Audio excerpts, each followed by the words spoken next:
So it's been a couple weeks since we've been going through our survey of the Gospel of John. And so it'll be helpful for me to kind of refresh your memory of where we're at. Today, as we begin John chapter 6, the last chapter, we saw Jesus in Jerusalem. There's no mention of his disciples with him in John chapter 5, but nonetheless, they might have been there. It's just they're not part of the story. But there he was in Jerusalem.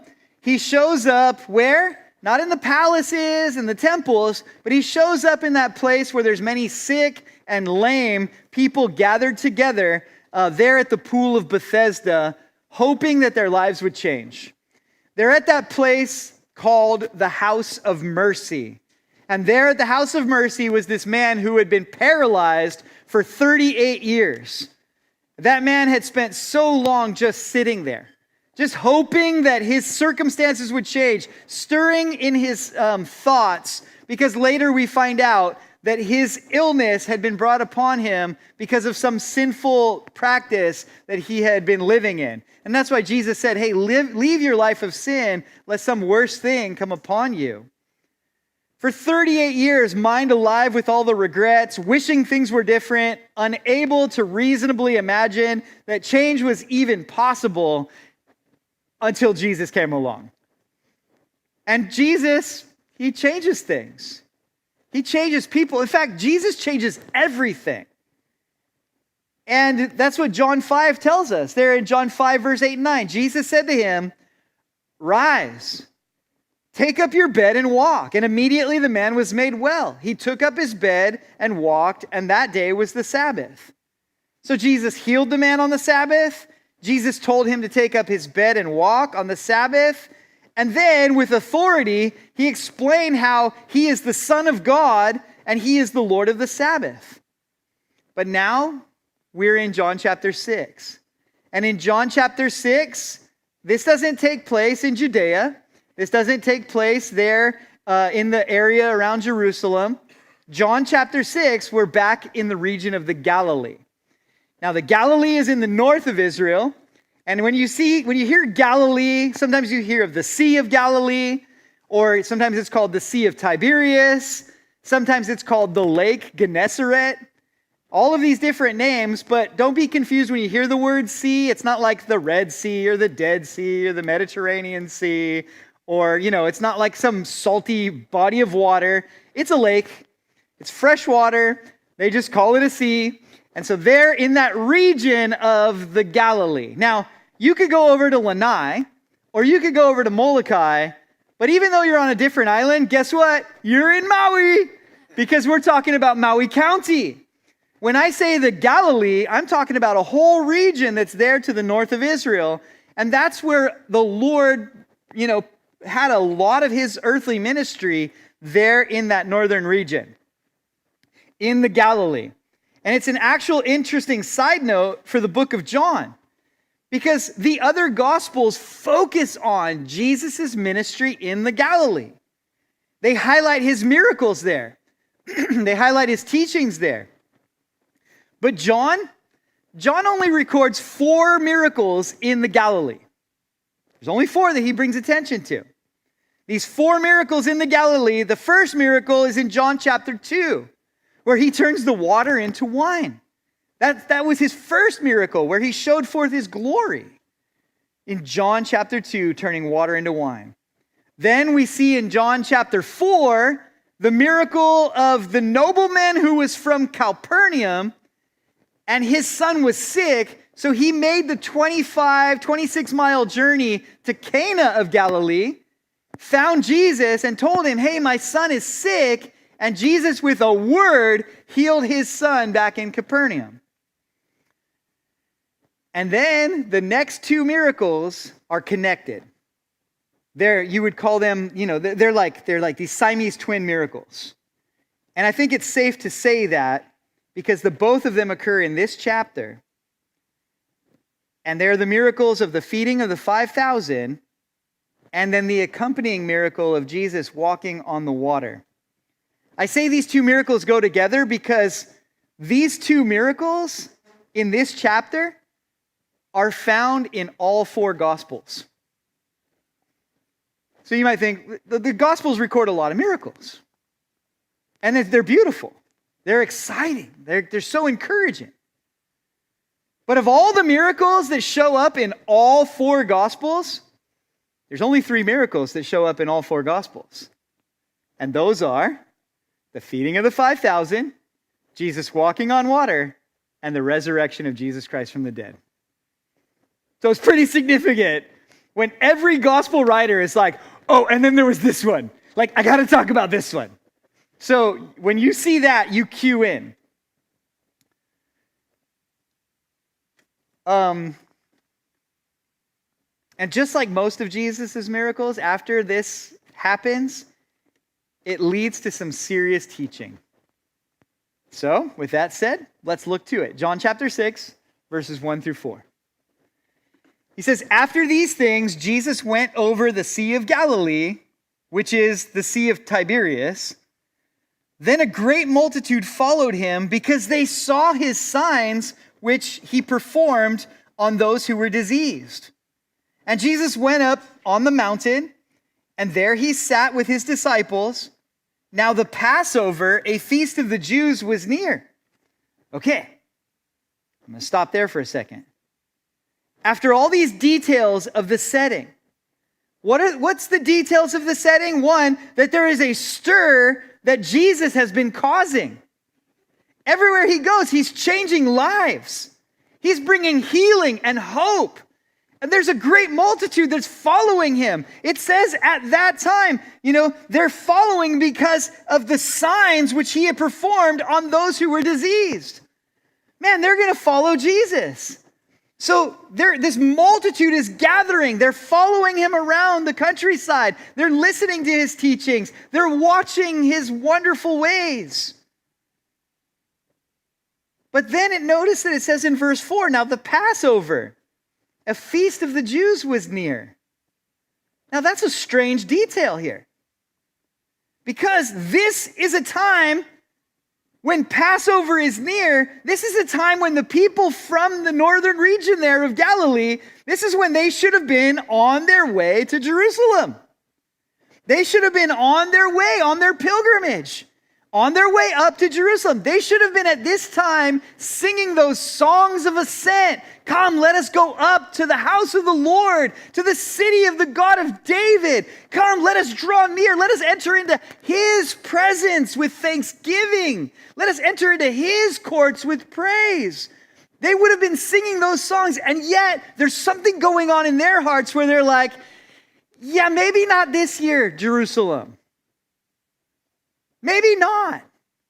Because after all, I'm here in the presence of the one that my heart is being stirred, that this is the one that I've been hoping in. This is the one I've been waiting for.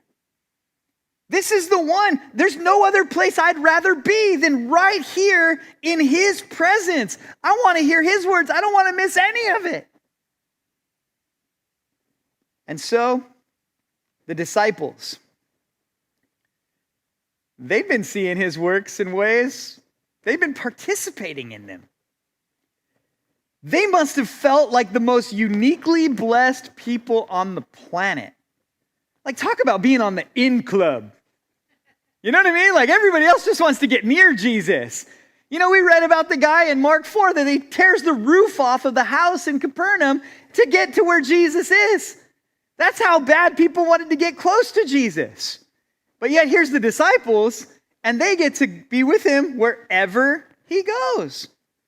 The most uniquely blessed people because they got to be with him. In Mark chapter 3, it says in verse 14 through 19, then he appointed 12 that they might be with him and that he might send them out to preach and to have power to heal sicknesses and to cast out demons. And then the list.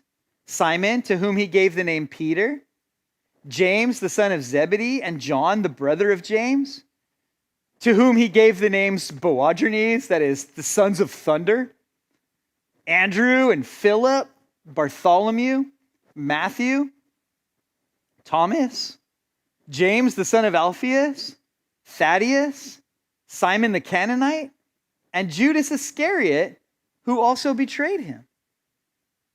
Each of these guys, They're individuals. Each of these guys, they're so unique. There's no one else like these guys on the planet.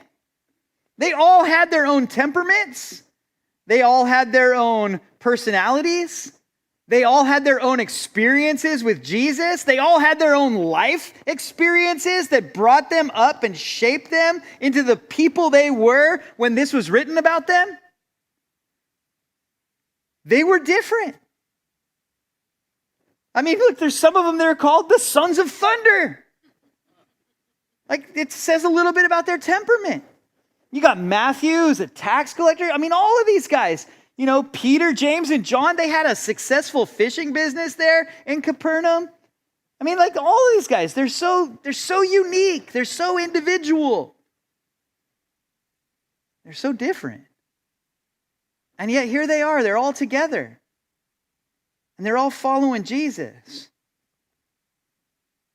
And in the midst of them being these unique people and all these life experiences that go into shaping how they saw the world and how they handled pressure. Some of you guys have life experiences that when you find yourself under pressure, you crack. When you get under pressure, you become a volcano and you blow. And some of you, when you get under pressure, that's when you start to actually come alive. Talk about differences, right? Some people absolutely erupt under pressure, and other people are like, okay, game on. This is where it gets fun. I've known people that just relax when it gets crazy. And I know people, when it gets crazy, they get crazy right along with it. We're all so different. And yet here, these disciples, they're having all of the highs of getting to minister alongside of Jesus. But now they're about to feel the heat. They're about to be presented with an impossible situation where the weight of this situation was going to seemingly rest right on their shoulders. And what are they going to do? How are they going to react? And I need to say this, God, in his kindness, will do that sometimes to each one of his people. Where you'll have these highs of walking with Jesus and serving him, but then there's these moments where it just feels like everything is on your shoulders. What will you do? Because after all, walking with Jesus doesn't mean smooth sailing all the time. Remember what James said in James chapter 1, verse 2. He says, "My brethren, count it all joy when you fall into various trials." Whew. Count it all joy. Whoo, yeah. When you fall into trials, what? Count it all joy. You know, one of the first things that we teach our children in school is how to count. It's like a basic building block of education. You know, you do it with your hands. 1, 2, 3. You do it with their food. You know, all the little things. They start to be able to count. When they can count to 5, you're like, good job. They count to 10. Good job. And then when you start to learn you move, the older you get, you move from counting to accounting. And when you get into accounting is basically the keeping track of whatever comes in and whatever goes out. And I think we've all pretty much figured out that finances aren't everything, but they're kind of a big thing. And we all have our own personal finances of things that come in and that goes back out again, and you have to account for that. And taxes are due on Tuesday, so please don't be alarmed. Taxes are Tuesday. And some of you, when you filed your taxes, it was a happy day for you. You went in, or you did it on your computer, and you punched in all the numbers. all of the accounting that happened to process your payroll throughout the year, whether you own your own business and you've done it yourself or you've hired somebody. However it works out, you've done your taxes or you're about to do your taxes. And some of you, when you filed and you finally hit that button, or the button was hit in front of you by the accountant, they go, oh, and it looks like the Fed owes you money. Yes! And the state as well. Woohoo! And what a happy day it is. When you find out, it's like finding money. I mean, it's your money, right? It's not like they're giving you it. Okay, the government only has what it has because it takes it from you. So it doesn't generate anything. It just takes it. And so some people have been like, taxation, you're just taking my stuff. And then, but anyway. So it's like finding money in your pocket when you do the laundry. Like, yay, I found a 20, woo-hoo-hoo, bonus. And that's kind of what like taxes, getting a return is like, yeah, get some money back. But you're stoked. And you're happy about it before the money even hits your bank account. You just know that it's going to be there. And so you count it all joy even before the credit shows up. Because you know it's as good as it's going to end up there eventually. And in the same way, that should be our process with our trials. Before the end result is even in view, we can rejoice because we know that it's on its way. But not this trial. I don't have time for this trial. I don't have room in my life for this trial, not this one. And yet, God's faithful to his word. And you can count it all joy.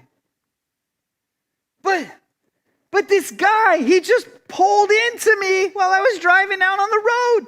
He was on the shoulder and he pulled right into the side of my car. I don't have time for this. That's a true story. It happened to me. I was given a car. I was given a Subaru station wagon. And I loved that Subaru. Man, that thing had the most insane turning radius. Like, you didn't have to do 3-point turns in a road. You could just, you'd always tear the CV boot, but man, that thing could turn. It was awesome. But it was when I lived in California and I was driving from San Diego up to the Bible college, and I'm driving along. I'm in the slow lane, and as it's late at night, I'm driving along, and I see this guy with his emergency flashers on the side of the road. And as I'm driving, right when I get past him, he pulls into the side of my car. I thought he threw a rock at me. I'm like, what just happened? So I pull over, and the guy gets out of the car, and he's like standing in the road, in the freeway, looking at the side of his car. I'm like, sir, get out of the road, get out of the road. And he has Middle Eastern descent, so he's very dramatic, and the way he's like reacting, there's a family of people in the car. And then he tries to blame me for it. He's like, why did you pull into me? I'm like, I'm just going along the freeway and you've come into my car. It was a frustrating night, pretty emotional. And in my mind, I'm thinking, I don't have time for this. And so I've called the insurance company, and the insurance company assessed the value of the damage, and they assessed the value of my car, and they said that the damage was greater than the value of my car, so they totaled my car out. And they bought my car off of me for $2,500. And then I found out that I could buy my car back from them for $2,300. And so I did. No. I'm sorry. They gave me $2,500. I bought my car back from them for $200. For $200. I bought it out of impound. And then I spent $100 to buy a new headlight, and I got my car running again. And so I just was walking away with $2,400 in my pocket. So at first I'm just like, why this? I'm like, yeah, free money. What a blessing. Praise the Lord for those people that ran into the side of my car. It wasn't all joy the night it happened, but man, when I started to see those dollar signs, like, this is pretty cool. This is pretty cool. Then about a month later, I'm at the gas station. And as I'm at the gas station with my totaled car, I mean, it wasn't bad. It was just scuffed up on the side. It wasn't like a fancy ride, but a car that gets you from one place to another is just as effective at getting you from one place to another as one that has the bling too. And so I'm at a gas station, and as I'm filling up my gas tank, this guy backs his truck up on the hood of my car. And then he gets out of the car and he starts yelling at me. And he's like, I hope you know that you're at fault here. And I'm like, how am I at fault? I'm filling my gas tank. And he's like, anytime that you rear end somebody, it's your fault. I'm like, yeah, but rear ending happens when your car's not moving and mine is. Yours is the only car that moved. Well, I don't know. But I'm like, why this? I don't have time for this. And this guy's being a total jerk right now too. And then I called my insurance company and they assessed the damage and they said, yeah, we're going to give you $2,000 to fix that. Are you kidding me?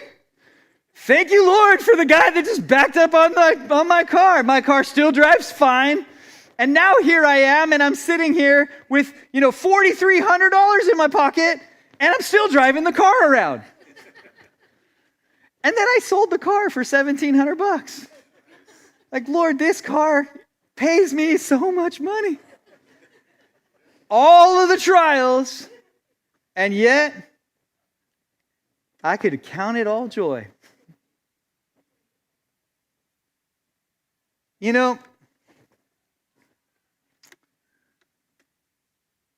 Let's see this counting it all joy and the struggle of that.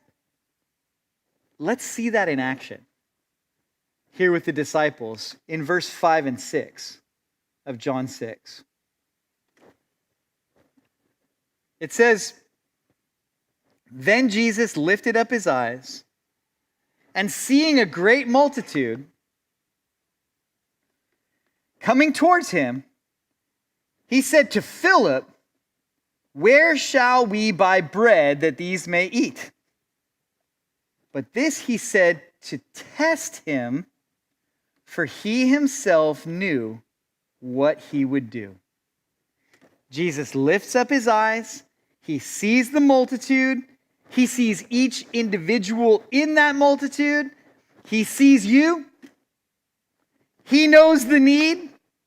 He knows your need. Lifting up his eyes, seeing the multitude. And here in John, it says that he addresses Philip. But over in the Gospel of Matthew, it says there in chapter 14, verse 15 and 16, when it was evening, the disciples came to him saying, this is a deserted place, and the hour is already late. Send the multitude away, that they may go into the villages and buy themselves food. But Jesus said to them, they do not need to go away. You give them something to eat. So everyone that's there, Jesus and the disciples, they all lift up their eyes. They all see the multitude.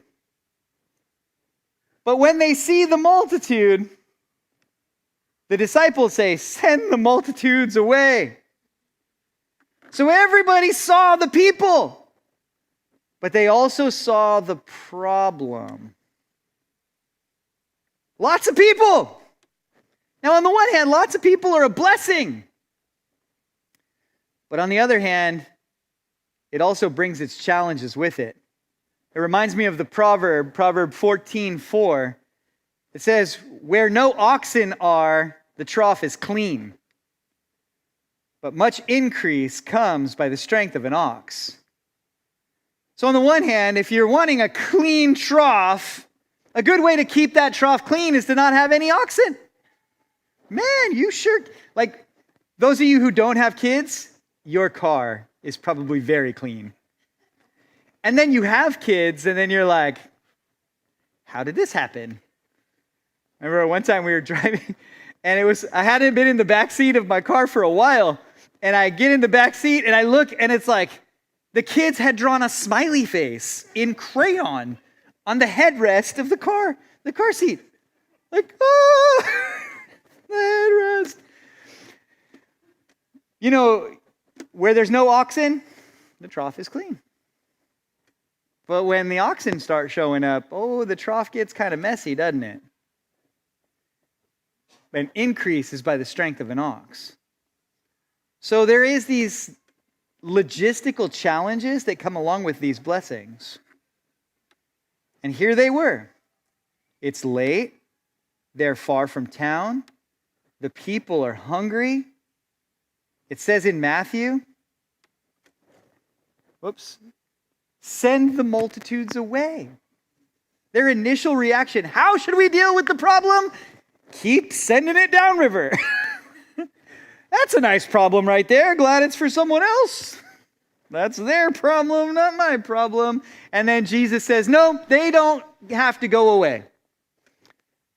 You feed them. So now suddenly, when they're trying to that's not my problem, Jesus is like, whoa. Your problem. Suddenly, it's on all of their shoulders. And all of these individuals and all of their upbringings and all of the ways that they're prone to react to the pressure, Jesus says in Matthew, they don't need to go away. You give them something to eat. And then now here in John, he says to Philip there in verse 5, where shall we buy bread that these may eat?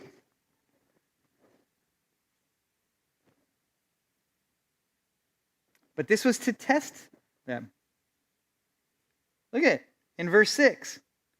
But this he said to test him, for he himself knew what he would do. Remember James.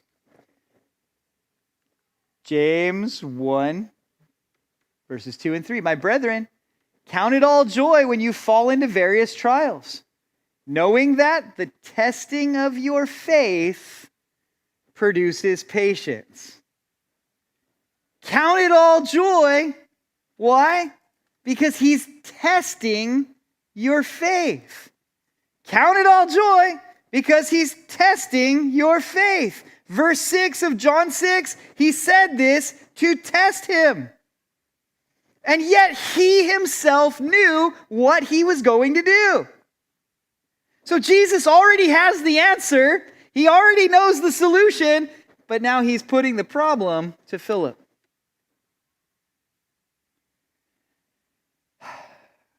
So, through experience, know this. The testing.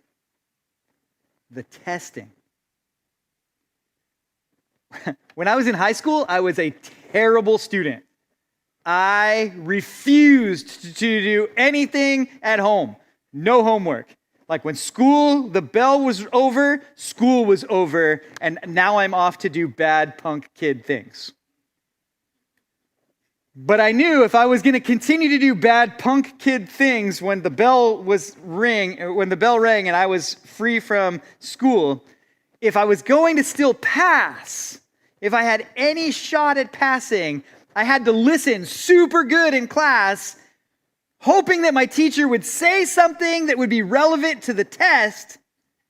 And so I learned the game of what to cue in on and what the teacher was saying so that I could test good.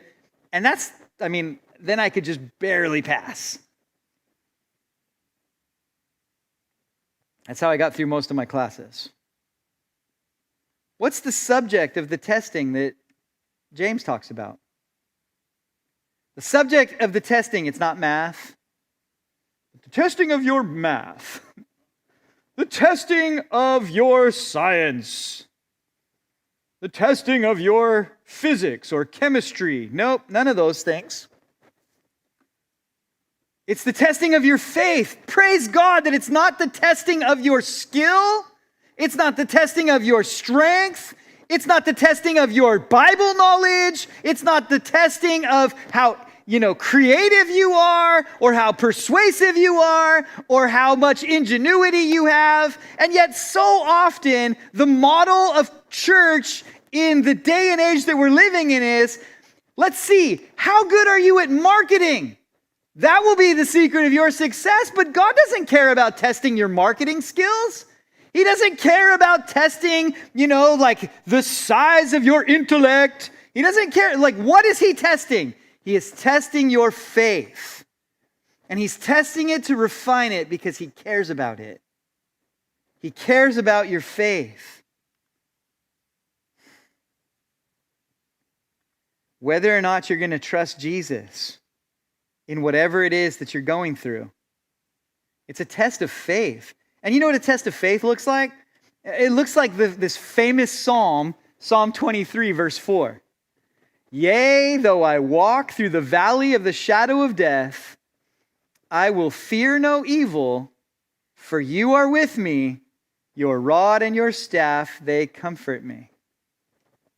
So imagine you're walking there with Jesus, and as you're walking, you say, hey, what's that up ahead? I see something up there. Oh yeah, what is it?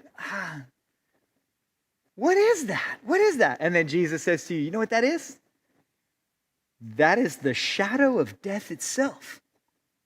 Whoa. That sounds pretty bad.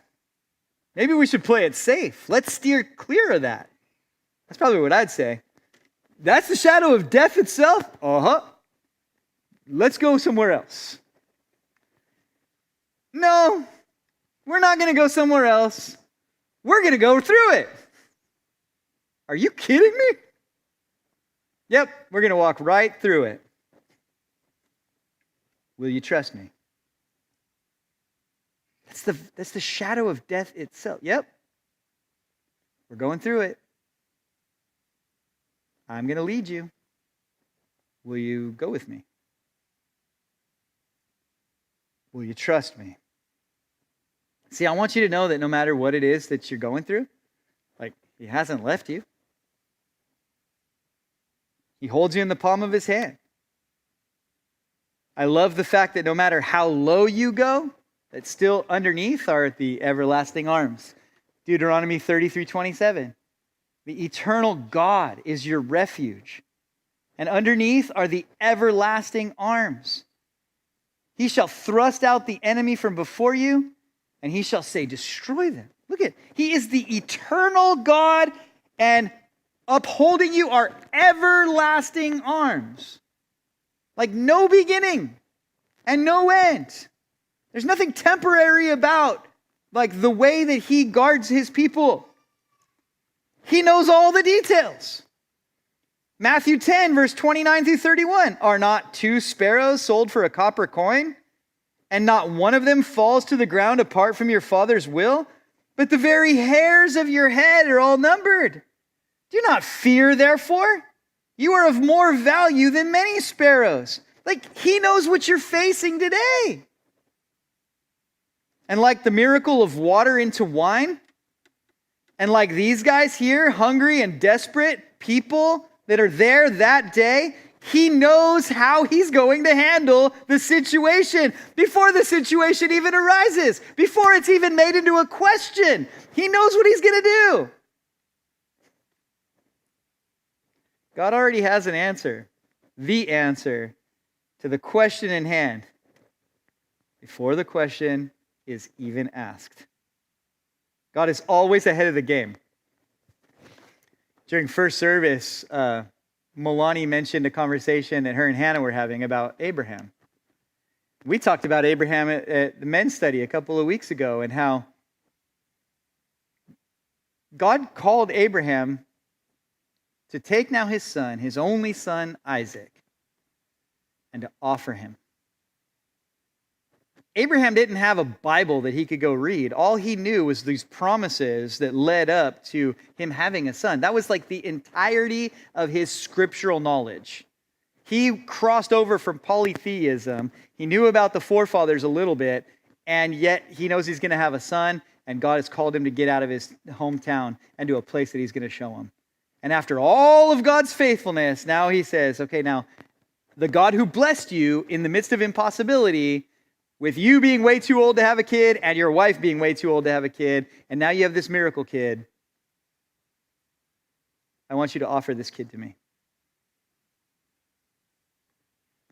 And Hebrews tells us that Abraham figured, well, I guess God's going to raise him from the dead.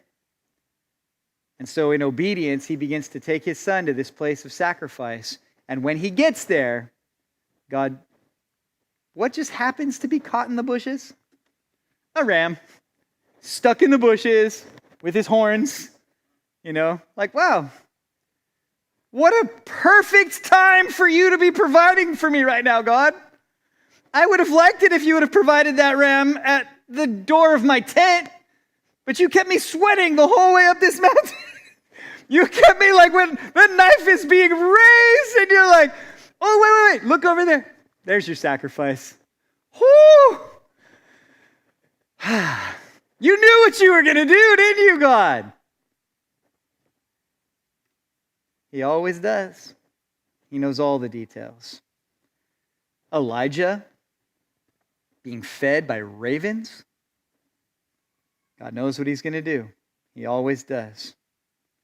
And you know what we, his people, we're called to live by? The just shall live by their creativity. No, by faith. We're supposed to live by faith. Look in verse 7 through 9 here. And Philip answered, 200 denarii worth of bread is not sufficient for them, that every one of them may have a little. One of his disciples, Andrew, Simon Peter's brother, said to him, there is a lad who has 5 barley loaves and 2 small fish, but what are they among so many?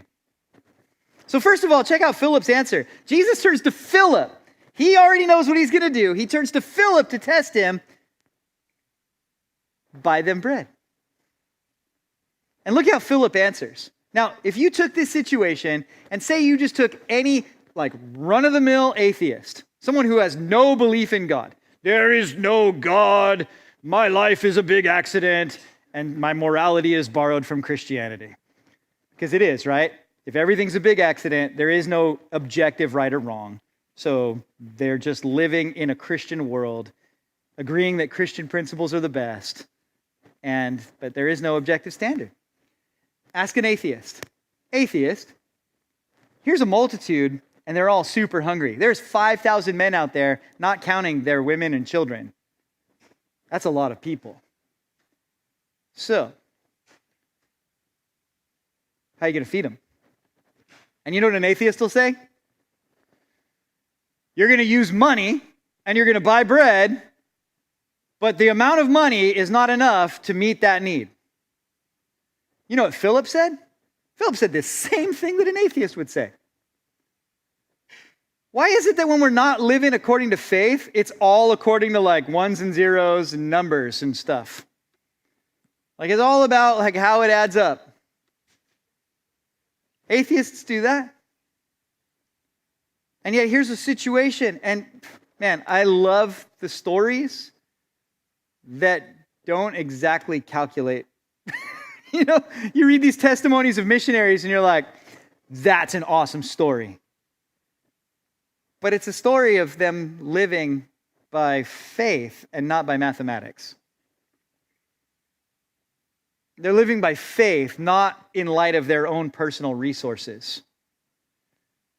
Philip, in this situation, was thinking that the problem had to be answered in his own strength, according to what he had on hand. And man, we get ourselves in weird situations when we think that that's the extent of what God can do. And so, Andrew does a little bit better. Andrew's like, well, there's this lad, and he has 5 barley loaves and 2 small fish, but what is that among so many people? 5 loaves and 2 small fish, but listen to this. It's very specific there. He says 5 barley loaves. And now I want to take you on a little detour, and I want to talk to you about barley. Okay, barley. Let me talk to you about barley. Barley in the Bible, there's a mention of this end times situation where it says in Revelation 6:6 I heard a voice in the midst of the four living creatures saying, a quart of wheat for a denarius, and 3 quarts of barley for a denarius, and do not harm the oil and the wine. It describes a time in which, like throughout the Bible and the parables, you see that these guys would go out to labor in a field, and they would agree for a day's wage. That day's wage would be a denarius.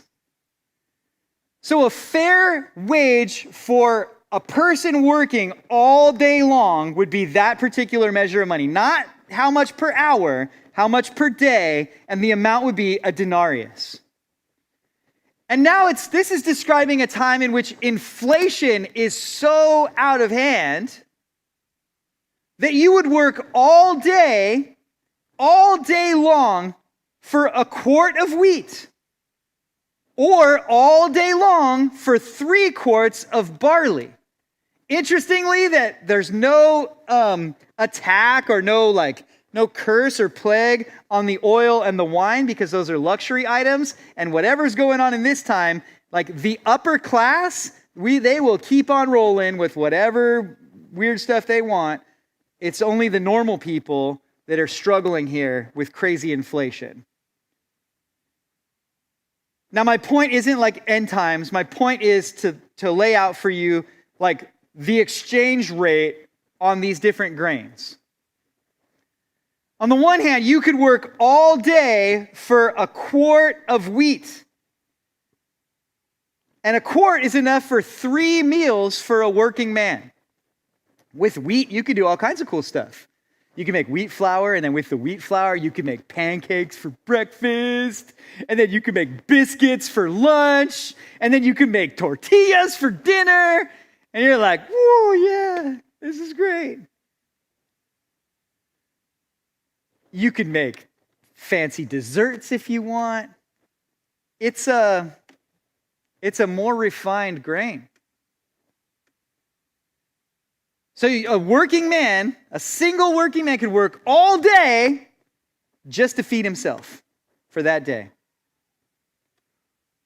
Or you can get 3 quarts of barley for your day's wage. So you can get a better grain for all day of work, or you can get a lesser grain and feed your family. And that's kind of the option.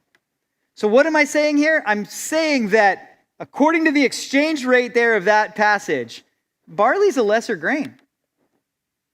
It's a lesser grain. And here, this boy shows up with barley loaves. Now look, they need a miracle. They need a miracle. And Jesus knows that they need a miracle. But you'd think, if he's going to work a miracle anyway, why not do it with something better? Like, you're already going to do the miracle. Like, why would you use this lesser loaf? Like, it's not even all that tasty. You know, you could do flour. You could do the miracle in the better thing. You could do miracle in the stronger thing. Or in the more aware, the more able situation. You could work the miracle when it's still comfortable. But why do you do it in the lesser thing? Why do you work the miracle in the weaker situation or the lesser situation? Why do you do it there? If you're going to work a miracle anyway, at least you could do is work it with some wheat flour. But yet you decide to show up and work the wonder in the lesser grain. Now let's go way back, because it reminds me of a guy named Gideon. There's a guy named Gideon in the Bible. You guys remember the story of Gideon? So this guy Gideon was in the time of the judges. The people would forget about God. They'd go on living their wicked, sinful lifestyle. And in the midst of that wicked, sinful lifestyle, God would put them under oppression. They would lose their individual sovereignty. They would come under the oppression of another kingdom. And then they would be in such a situation that they would remember the Lord, they would cry out to the Lord, and the Lord would raise up a deliverer. And that cycle would happen over and over again. Well, on this stage of the cycle, The people had started serving idols, they forgot about the Lord, and now the Lord has raised up the Midianites to subdue them. The Midianites, they were descendants of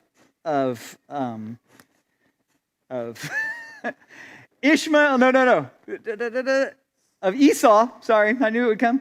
Is descendants of Esau and of Idiom, Idumea, yeah, he was the Edomite. Anyway, no, it's all coming back. It'll get there. Nonetheless, these guys, they had really developed an advanced military technology. And by this advanced military technology, they were able to just take over whatever they wanted. Their military advancement was the camel. A camel. Because they could ride their camels in against horses and chariots, and all the horses would freak out in the presence of the camels. And they'd just lose. The other thing is that they could fill their camels up with fuel and then travel a very long journey because of God's amazing dromedary. And so with Gideon and the Midianites, God was speaking to Gideon, hey, I'm gonna raise you up to overthrow their oppression. Remember, Gideon was afraid, and God, did the fleece, wet one day with dry ground, dry one day with wet ground, but still he was fearful. And so God said, well, go sneak into the camp of the Midianites. And in Judges chapter 7, verse 12 through 14, now the Midianites and the Amalekites, all the people of the east, were lying in the valley, as numerous as locusts, and their camels were without number, as the sand by the seashore in multitude. And when Gideon had come, there was a man telling a dream to his companion and said, I have had a dream. To my surprise, a loaf of barley bread tumbled into the camp of Midian, and it came to a tent and struck it so that it fell down and overturned, and the tent collapsed. Then his companion answered and said, this is nothing else but the sword of Gideon, the son of Joash, a man of Israel. Into his hand God has delivered Midian and the whole camp. Because you had a dream of a bran muffin that happened to find its way into your tent? Really, buddy? That's your nightmare? But it was a barley loaf. It rolled into my tent. The tent fell down. Oh, we're all going to die. We're all going to die. What's God doing here? He's working a miracle in a barley loaf. A barley loaf is this lesser thing. Surely a barley loaf is not a military match against camels as numerous as the sand of the seashore. Here comes the Midianite army with all their camels, and here comes my muffin. What do you got, Midianites? You know what I mean?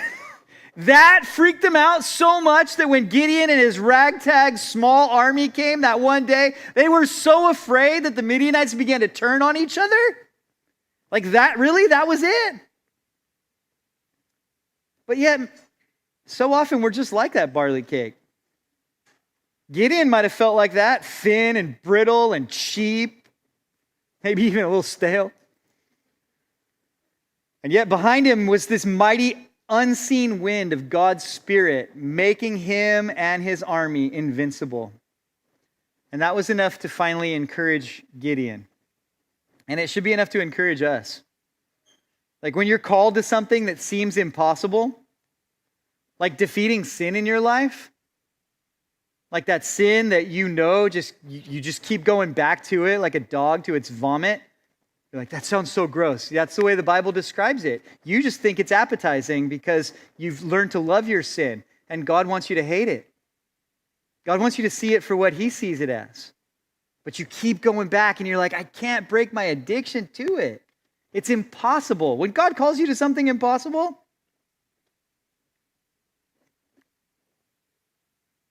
when God calls you to fulfill some task for his glory, guess what? By yourself, you can do nothing.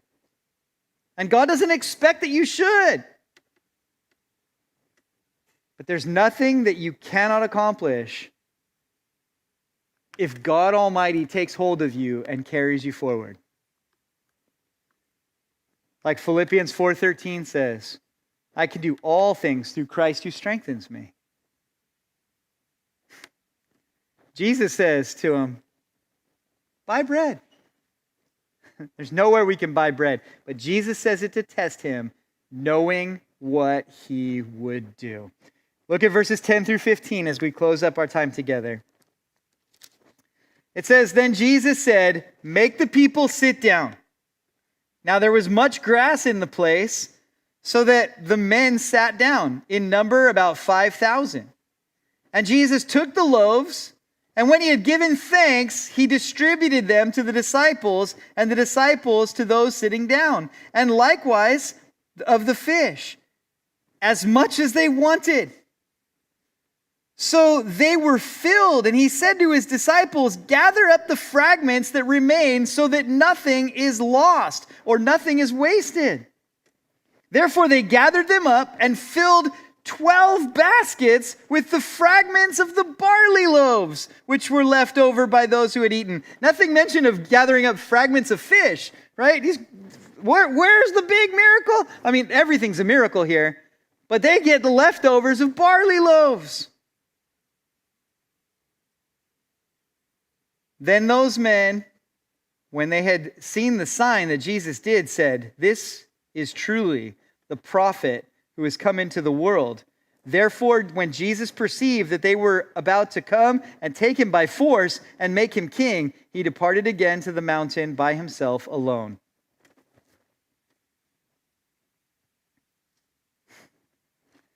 I'm telling you, this week, the last week, this concept has just been so in my mind. Because it's like, I wonder, why does the Lord just want to keep me weak? Why does he want to keep me where I have so many things going on that I'm not really good at any one thing? Why doesn't he make me strong and good at those things? And then in the middle of my strength and my ability, then he can work the miracle. But no, he says, no, I'm going to keep you weak. I'm going to keep you in that lesser place. And watch me in that lesser place show up. I'm going to keep you in that lesser grain. Watch me there and I'll show up. Watch me to where what Paul would say, then I'm going to glorify God. I'm going to rejoice in my weaknesses. Because when I'm weak, that the power of Christ rests upon me. The Lord keeps bringing us back to that place to show up. And yet here we see it, that as they walk away, when they came into the problem, each of them felt the weight of it on their own shoulders. You give them something to eat. I want to send the problem away, and yet you're resting it square on my shoulders. He turns to Philip. Where are you going to buy the bread? There's nowhere we can buy this bread, and we don't even have enough money for these people. Again, it's square on his shoulders. And yet they all walked away. They walked into this thing empty-handed. And they all walked out with how many basketfuls remaining? 12. Why is that such a significant number? How many disciples were there? They all walked in empty-handed and they all walked out with their own basket full of visible, physical demonstration of hey, when you have nothing, when you have very little, even when you have very little and you give that to the Lord, in God's hands, little becomes much. Jesus watched his frustrated disciples as they tried to solve the problem, but he knew what he was intending to do. He wanted to teach them this lesson of faith and surrender. And I think he wants to teach us the same thing. Give what you have to Jesus. He took a simple lunch, blessed it, and shared it. And the miracle of multiplication was in his hands. And please remember that. The miracle of multiplication is in his hands. That Jesus broke the bread and gave the pieces to the disciples, and they in turn fed the multitudes. As his servants, we are simply the distributors We are not the manufacturers. We are not you are not the maker of the miracle. Jesus is. And if we give what we have to him, he'll bless it and give it back to us for the feeding of others. I love the fact that Jesus still has compassion on the hungry multitudes, and he still says to his church, no, you don't just send that problem downstream. They're your problem. You feed them. Give them something to eat. And when we give Christ what we have, we never lose. We always end up with more blessing than what we started with. And so like he says in Isaiah, I counsel you to come and buy of me bread without money. Bread without money. Just come to him with faith. Don't be looking at the equation of the numbers there's not enough here. Look to the Lord. And let him work the miracle in the barley loaf, in that lesser situation, the weaker thing. But he keeps showing up there.